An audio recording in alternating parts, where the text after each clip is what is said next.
If someone had told me a year ago that my meticulously ordered, predictably quiet life, would be upended by the man across the hall, I would have laughed. Not a real laugh, but the dry, tight-lipped sound I reserve for absurdities. My life was a fortress of routine, and Julian was the barbarian at the gates. Or at least, that's how I saw him then. I didn't move to the city for connection. I moved for anonymity. To be a ghost in a machine, a writer tucked away in a small apartment where the only demands were the ones I placed on myself. My world was the glowing screen of my laptop, the comforting weight of a book in my hands, and a view from my third-floor window. Julian was not quiet. His existence was announced by the scrape of boots on the communal landing, the thud of heavy bags dropped by his door, the low, percussive bass of music that seeped through the walls like a persistent stain.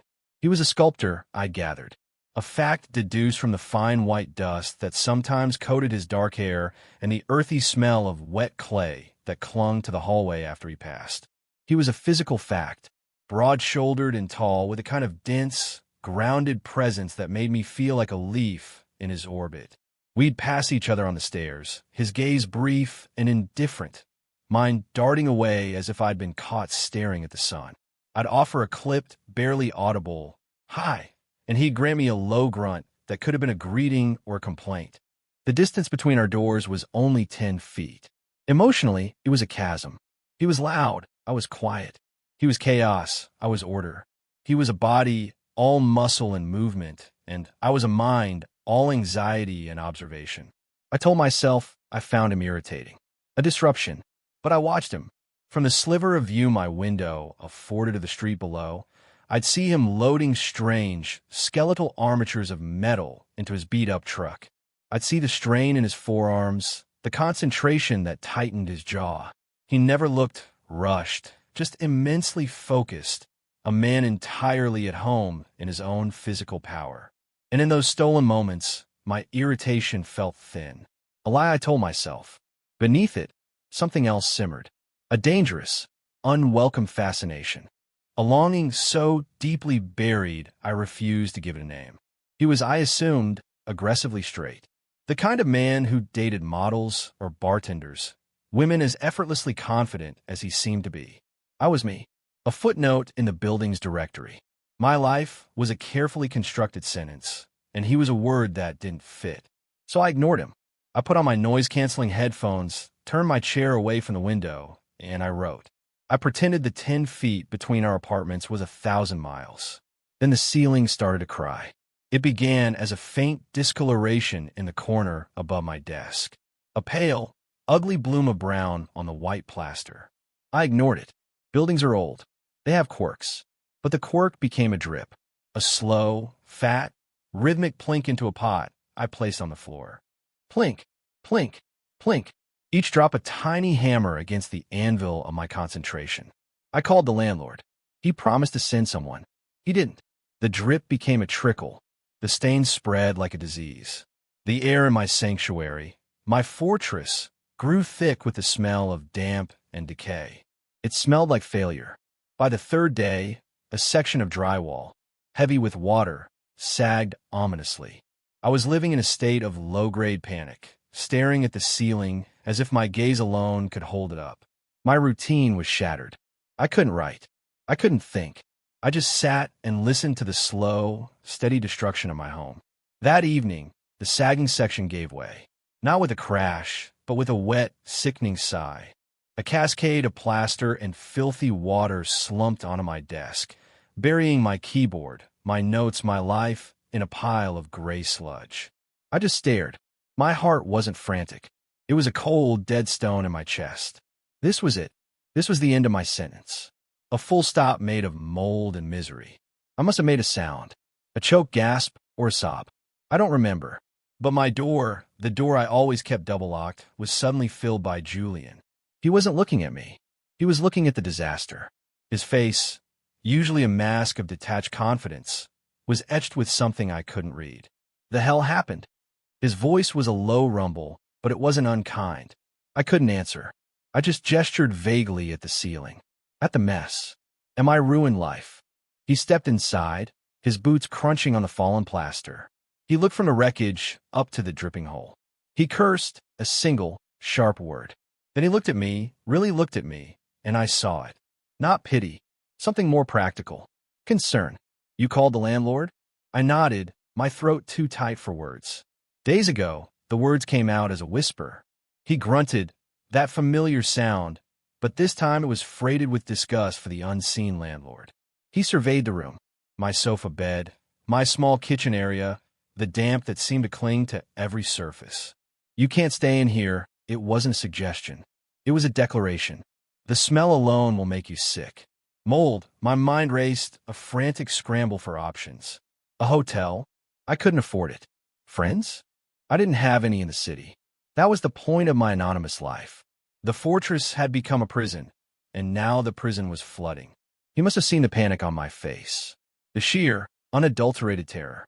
He sighed, a long-suffering sound, and ran a hand through his dusty hair, leaving a faint white streak. Look, he said, and he sounded almost reluctant, as if he were fighting with himself. My place is a mess. It's a workshop, not a home. But the couch is clean, and it's dry. I stared at him. The barbarian was at the gates, holding them open for me. You can stay for a night. Or two, until that idiot gets his act together. He gestured with his chin towards my apartment. You can't sleep in a swamp. An offer of sanctuary from the most unexpected source. A lifeline thrown from across the chasm. I had no other choice. My meticulously ordered world had crumbled, and the only dry land in sight was across the hall. Okay, I breathed. The word felt enormous. A surrender. Thank you. He just nodded, already turning away. Grab what you need. Laptop. Clothes. Whatever. I moved like a robot, stuffing my laptop, a change of clothes, and my toothbrush into a bag. My hands were shaking. I was leaving the ruins of my fortress and stepping into the heart of the unknown. Into his space. His apartment was exactly as he described it. A mess. But it was a purposeful mess. The main room was dominated by a huge wooden workbench, littered with tools I couldn't name. Chunks of clay sat on plastic wrap boards. Metal armatures, like the skeletons of forgotten creatures, stood in the corners. The air smelled of earth, turpentine, and something uniquely masculine, something that was just him. It wasn't a home. It was a den, a place of creation. And yet, in one corner, there was a surprising pocket of order. A neatly made bed, a small, tidy bookshelf, and a worn leather armchair. A small island of peace in the creative chaos. Couch is over there, he said, pointing to a dark gray sofa piled with what looked like clean laundry. He unceremoniously scooped up the laundry and dumped it onto the armchair. It's comfortable enough, he didn't fuss. He didn't offer me a drink or ask if I was okay. He just gave me space. He went back to a large, shrouded shape in the middle of the room, pulled the sheet off, and stood staring at it, his focus absolute. It was a figure, half-formed, emerging from a massive block of clay. I sat on the edge of the couch, my bag clutched in my lap like a shield. I was an intruder, a foreign element in his world. The silence stretched, but it wasn't empty. It was filled with the soft scrape of his tools against the clay, the sound of his breathing. I started to watch him, not from a window, not from a distance, but from 10 feet away. I saw the way his brow furrowed in concentration. I saw the fine web of lines around his eyes, deeper than I'd realized. I saw a small, pale scar that bisected his left eyebrow, a tiny flaw in his otherwise rugged perfection. I'd never been close enough to see it before. His hands were mesmerizing, large, calloused, smudged with clay, but they moved with an impossible delicacy. They weren't just shaping the clay. They were coaxing it, persuading it. There was a conversation happening between him and the faceless figure, and I was an eavesdropper. He worked for an hour, completely lost to the world. I barely breathed. My anxiety, the panic from my ruined apartment, began to recede, replaced by a profound, quiet awe. This was the source of the noise, the disruption. This intense, focused, generative act. It wasn't chaos. It was creation. Finally, he stepped back, wiping his hands on a rag tucked into the waistband of his jeans. He blew out a long breath, and the tension left his shoulders. He seemed to remember I was there, his eyes finding me in the dim light of the studio. "You hungry?" he asked, his voice softer now, tired. I realized I hadn't eaten all day. I just nodded. He didn't have much. He rummaged through a small, ancient-looking refrigerator and came back with 2 beers and a block of cheese. He found some crackers in a cupboard. He sliced the cheese on a cutting board with a pocket knife and pushed it towards me. We ate in near silence, sitting on the floor, our backs against the couch. It was the most strangely intimate meal of my life. I had never felt so out of place, and yet so strangely present. "So," he said, after a long while, staring into his beer bottle, "what do you do?" "In there." He nodded in the direction of my apartment. "I'm a writer," I said. It felt strange to say it out loud. It was a fact I usually kept hidden, like a strange hobby. He looked at me, a flicker of genuine interest in his eyes. "Yeah? What kind of stuff?" "Historical fiction," I mumbled, suddenly feeling foolish. It sounded so nerdy, so insubstantial compared to the solid, tangible thing he was building in the middle of the room. But he just nodded slowly. "Huh. Takes patience, I bet. It does. I get that," he said, and he looked over at his sculpture. "This thing's been fighting me for weeks." It was the first crack in the facade, the first admission of struggle. The strong, silent man was wrestling with his work, just as I wrestled with my words. The chasm between us seemed to shrink by a few inches. Later, as I lay on his couch under a heavy blanket that smelled faintly of him, I couldn't sleep. The sounds were different here. The city was more muffled. The dominant sound was the soft sigh of Julian's breathing from the other side of the room. I was adrift. My anchor, my routine, was gone. I was a guest in the life of a man I barely knew, but had spent months secretly observing. And I was terrified, not of him, but of the fact that this terrifying, chaotic, unpredictable situation felt more real than anything I had experienced in years. My heart was a frantic bird in my chest, but for the first time, it wasn't just from anxiety. It was from something that felt dangerously like hope. The next morning, I woke to the smell of coffee. Real coffee, not the instant dust I usually drank. Julian was already awake, standing by the stove, shirtless. My breath caught in my throat. His back was a landscape, a map of muscle and bone, sculpted by labor. There were faint, faded scars scattered across his shoulders, pale lines against his tan skin. He was so intensely physical, so real, it made my own body feel like a poorly constructed suggestion. He turned, holding 2 mugs, and didn't seem to notice my staring. Or if he did, he didn't care. He handed me a mug. It was warm in my cold hands. "Landlord called," he said, his voice gravelly with sleep. "Can't get a plaster in until Friday. Place needs to dry out anyway. You're stuck here for a few days, if you can stand it a few days."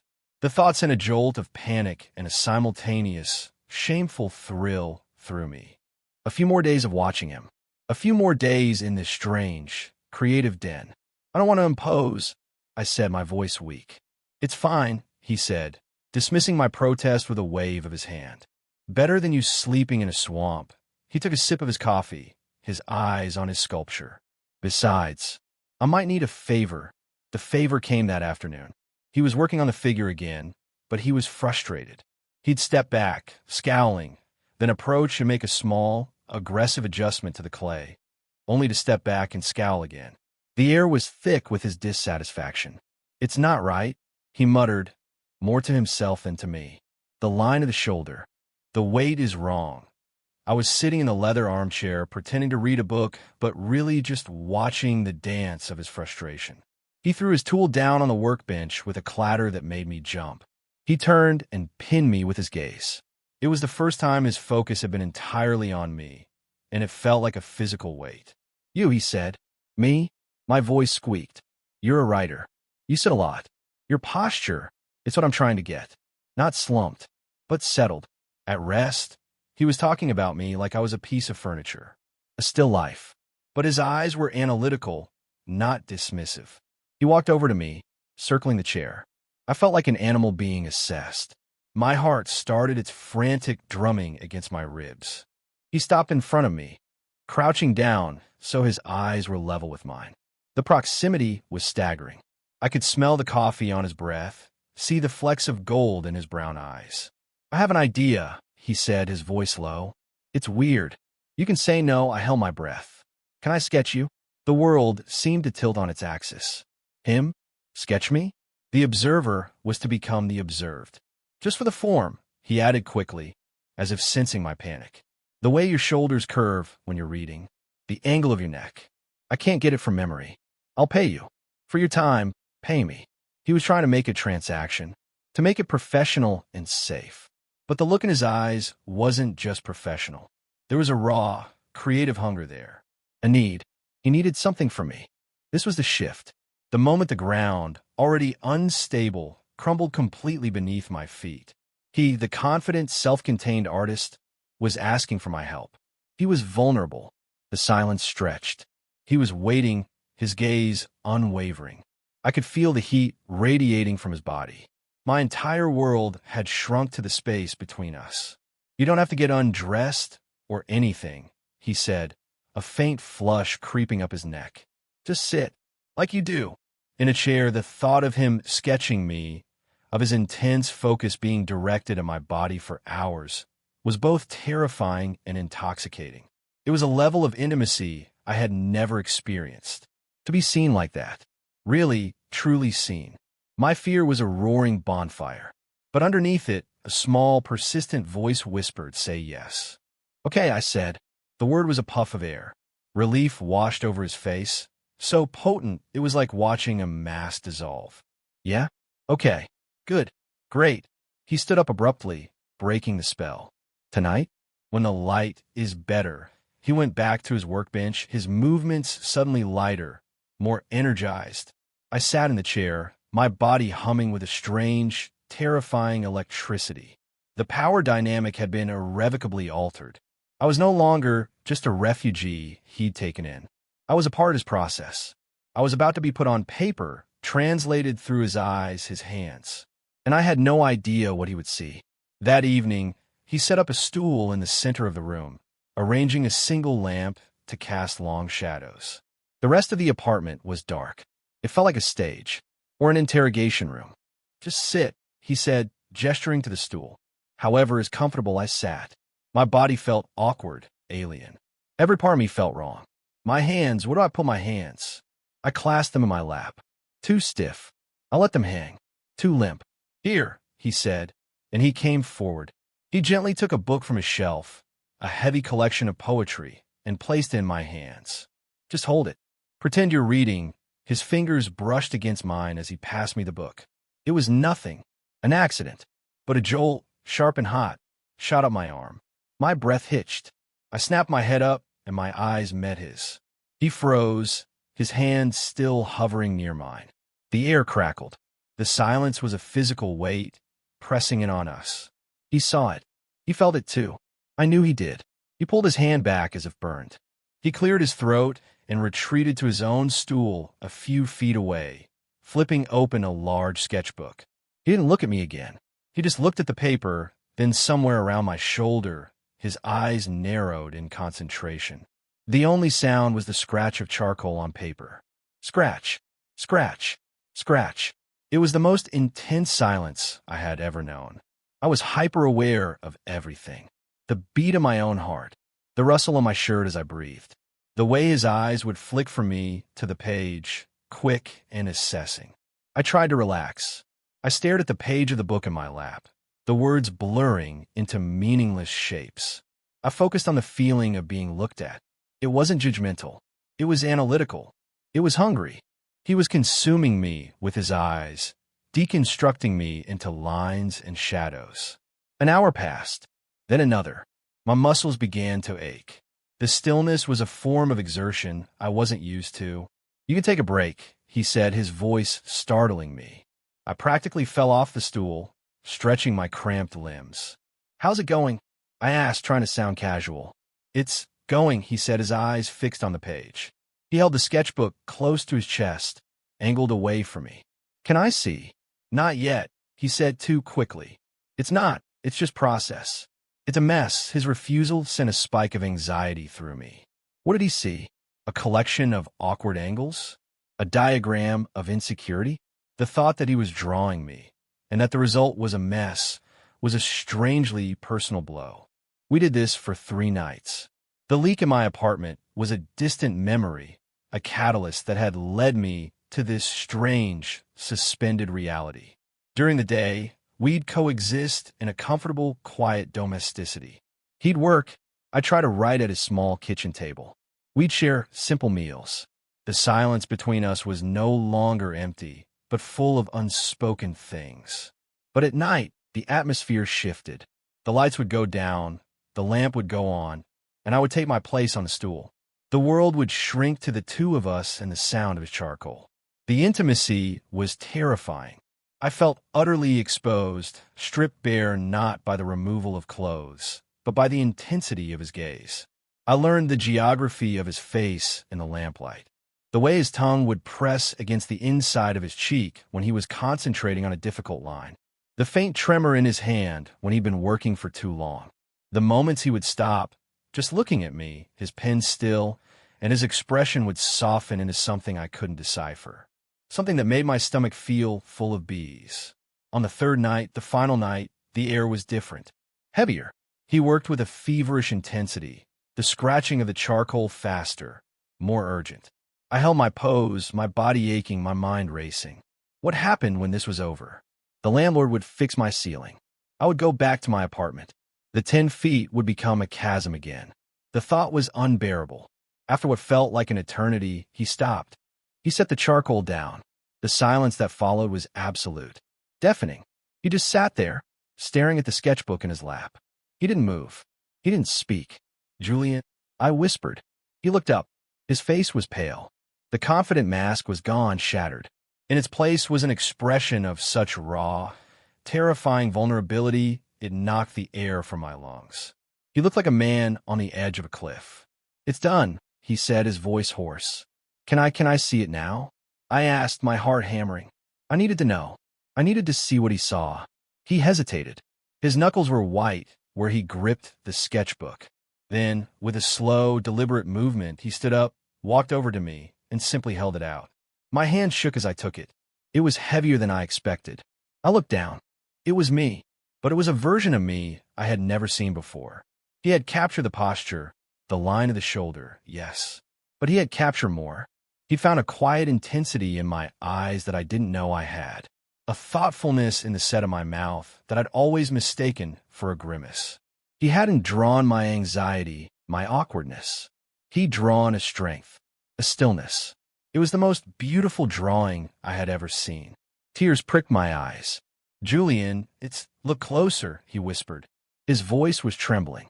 I looked closer, and I saw them, woven into the cross-hatching on my shirt, hidden in the shadows under my jaw, etched so faintly into the background they were almost invisible. Words. Tiny, frantic, beautiful words. "I see you. The way your eyes change color in the light. More than a model. I've been watching you for months. Your quiet is the loudest thing in the room." And then, right over the space where my heart would be, 3 words that broke me open. "I'm falling for you." My breath left my body in a rush. The sketchbook slipped from my fingers, falling open onto the floor. I looked up at him. He was standing right there, his hands clenched into fists at his sides. He was watching my face, his own a mask of pure terror and hope. The strong, silent sculptor. The man who wrestled with clay and steel. He was completely, utterly exposed. He had handed me his heart on a piece of paper. The 10 feet between our doors. The chasm of our differences. It all vanished. I didn't think. I just moved. I stood up, closed the small distance between us, and cupped his face in my hands. His skin was rough with stubble, and he was trembling. Or maybe I was. I looked into his eyes, and I saw my own shock and longing reflected there. And then I kissed him. It wasn't frantic or passionate. It was slow, hesitant, a question. His lips were soft, uncertain against mine. For a moment, he was perfectly still, and a sliver of panic shot through me. I misread everything, but then he made a sound, a low groan deep in his chest, and his hand came up to grip my waist, pulling me against him. He kissed me back, and it was an answer. It was a confession. It was the release of a pressure that had been building for months, in silent glances and slammed doors and the low thrum of music through the walls. His arms wrapped around me, holding me so tightly I could feel the frantic beat of his heart against my own. He tasted of coffee and charcoal, and something that was just Julian. We stood there in the single pool of lamplight, in the center of his chaotic studio, and the world outside ceased to exist. There was only the solid feel of his body against mine, the impossible softness of his lips, and the silent, screaming truth that had finally been spoken. The fortress was gone. The chasm was closed. And I was home. I woke up slowly, tangled in sheets that smelled of him. My head was on his chest, rising and falling with his steady breathing. The early morning light filtered through the large, dusty studio window, painting everything in shades of soft gray. For a moment, there was just peace, a profound, bone-deep contentment I had never known. Then memory flooded in. The sketchbook, the words, the kiss, the desperate, clinging way we'd held each other until we'd stumbled, exhausted, into his bed. And with memory came the anxiety, a cold, creeping dread that started in my stomach and spread through my limbs. What have I done? I lifted my head carefully. Julian was still asleep. His face, so often guarded and intense, was relaxed in slumber. The harsh lines were smoothed away. He looked younger, vulnerable. One of his arms was thrown over my waist, holding me possessively even in sleep. This is too much, too fast. He was a straight man wrestling with a confusing feeling. I was a gay man who had nursed a secret, impossible crush. Last night was a perfect, beautiful mistake, a moment of shared madness brought on by proximity and lamplight. The morning light would burn it all away. I had to get out. I had to get back to my own space, my ruined but familiar territory, before he woke up and the awkwardness crashed down on us, before the regret settled in his eyes. I couldn't bear to see that. My heart felt like a block of ice. I carefully, painstakingly slid out from under his arm. His grip tightened for a second in his sleep, and I froze, my breath held tight in my chest. But then his hand relaxed, and I was free. I stood by the bed, looking down at him. A wave of longing, so powerful it almost buckled my knees, washed over me. I wanted to crawl back in. I wanted to wake him up and see him smile at me. I wanted this to be real. But my fear was older, more practiced. It whispered poison in my ear. He'll regret this. You'll be a curiosity, an experiment. You'll get hurt. I grabbed my clothes from the floor where they'd been discarded and dressed silently, my movements stiff with dread. I looked around the studio, at the half-formed sculpture, at the sketchbook lying on the floor, still open to my portrait.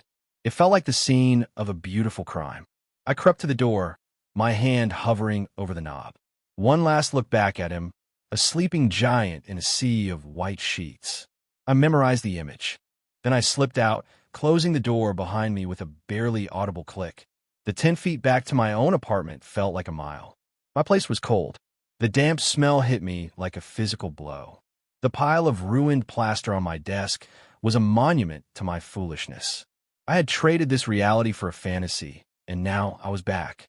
I sat on my sofa, the springs groaning in protest, and I waited. I didn't know what I was waiting for. For him to knock? For him to not knock? Hours passed. The sun climbed higher in the sky. I heard his door open. My entire body went rigid. I heard his footsteps on the landing. They weren't coming towards my door. They were heading down the stairs. I crept to my peephole, my heart a frantic trapped bird against my ribs. I saw him descending the staircase, a gym bag slung over his shoulder. He didn't even glance at my door. He was gone. The silence he left behind was a tangible thing, a physical weight pressing down on me. It was so much worse than the silence before. Before, it was just the absence of noise. Now, it was the absence of him.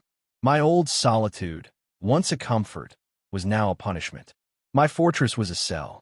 Every quiet moment was filled with the ghost of his presence, the echo of his voice, the memory of his touch. The day crawled by. I didn't eat. I didn't write. I just sat, replaying every moment. The brush of his hand, the look in his eyes, the words in the sketch, the kiss. Had I imagined it all? Had I projected my own desperate longing onto him? He didn't come back that night. The certainty that I had made a terrible, humiliating mistake began to solidify into a cold, hard fact. He'd freaked out. He'd woken up, seen me next to him, and run. I was a moment of confusion he needed to escape from. I felt sick, a hollow, aching nausea of shame and regret. I had broken my own primary rule: don't risk your heart. And now I was paying the price. The next morning, I was a ghost. I hadn't slept. My eyes burned. The landlord's plasterer was supposed to come tomorrow. I would have my apartment back. My routine. My order. The thought brought me no comfort at all. It felt like a life sentence. I was standing by my window, staring blankly at the street below, when I saw his truck pull up. My heart leaped into my throat. He got out. He didn't look up at the building. He just started unloading things from the truck bed. Bags of plaster. Tools. A large bucket. What was he doing? I heard his heavy footsteps on the stairs. They were slow, tired. They stopped. Not at his door. Edmina. A knock. Soft, hesitant. I couldn't move. I couldn't breathe. Another knock, a little more insistent. Lau. His voice. It was rough, exhausted. It cracked on my name. I forced my legs to move. I walked to the door like a man walking to his own execution. I opened it. He looked wrecked. There were dark circles under his eyes. He hadn't shaved. He wore the same clothes he'd had on 2 days ago. He was holding the sketchbook. He just looked at me for a long moment, his eyes searching my face. His own was a mess of emotions I couldn't untangle. Regret, exhaustion, and something that looked like fear. "Can I come in?" he asked, his voice low. I stepped back, and he entered my damp, sad apartment. He looked at the mess on my desk, the stained ceiling. He winced. "I freaked out," he said, without preamble. He didn't look at me. He looked at the sketchbook in his hands, turning it over and over. "I woke up and you were gone." And I panicked. He finally lifted his head, and his gaze was so raw, so honest, it hurt to look at. "I thought you ran," he said.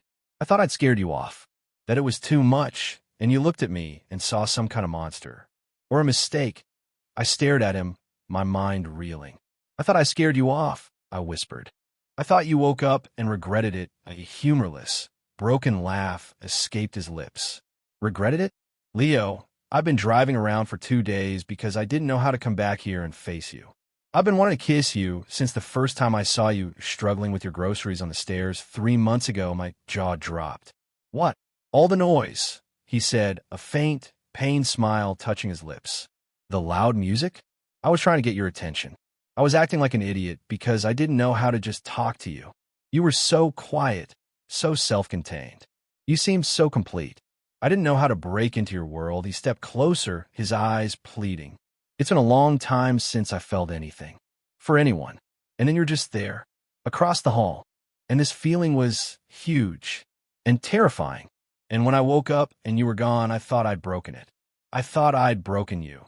The confession hung in the air between us, more real and more potent than the smell of damp. All my assumptions, all my carefully constructed narratives about him, about us, they all crumbled into dust. He wasn't a confident giant. He was just as scared as I was. Maybe more.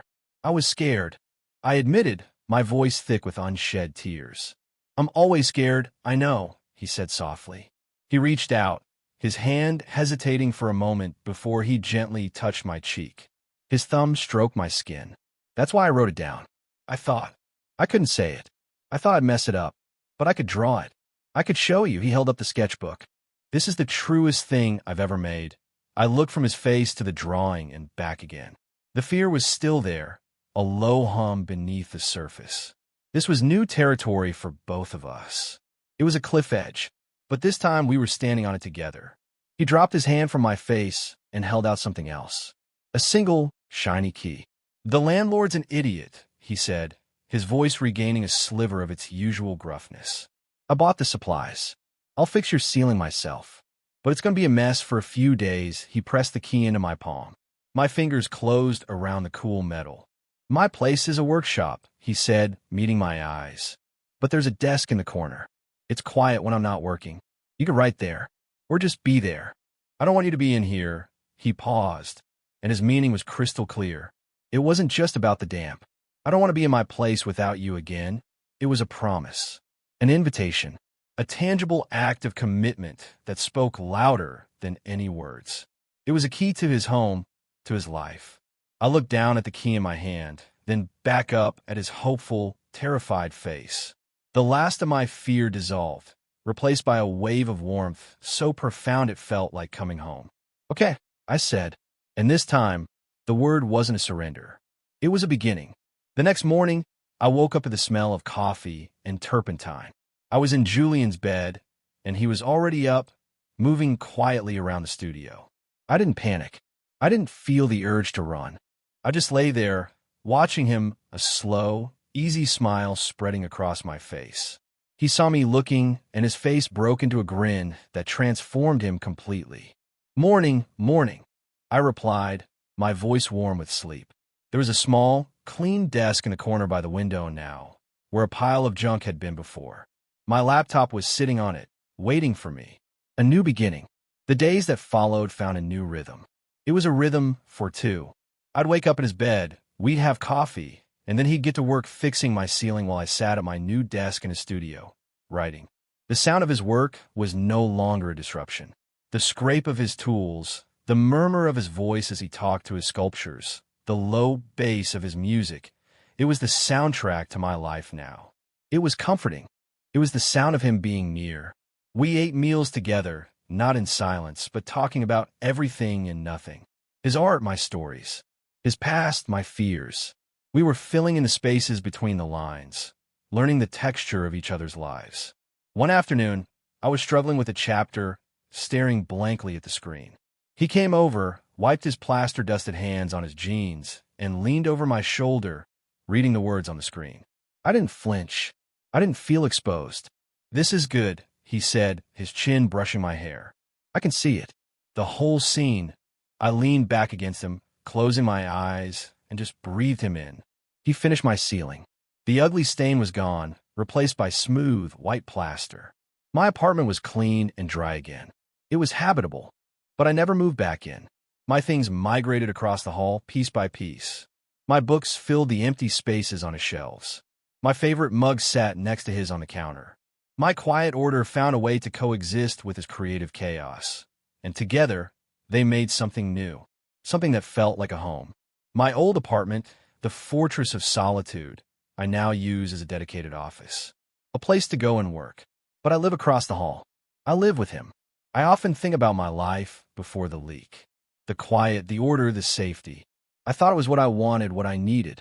I had built my walls so high to keep the world out, to keep the risk of being hurt at bay. But Julian wasn't a barbarian at the gates. He was the one who came in and showed me the walls were a prison. He was the chaos that broke my world open, not to destroy it, but to rebuild it into something larger, something that had room for two. Sometimes when he's working late in the studio and I'm reading in the armchair, I'll look up and watch him. I'll see the intense focus, the love he pours into his work. And then he'll feel my eyes on him and look up, and he'll smile that soft, private smile that's only for me. His sketchbook still sits on the bookshelf. My portrait is the first page, a reminder of how I was seen, and how in being truly seen by someone else, I was finally able to see myself. I wasn't just an anxious observer hiding from the world. I was the subject of a love story written in charcoal and shadows. A plot twist I never saw coming, the disruption that became my whole, beautiful life.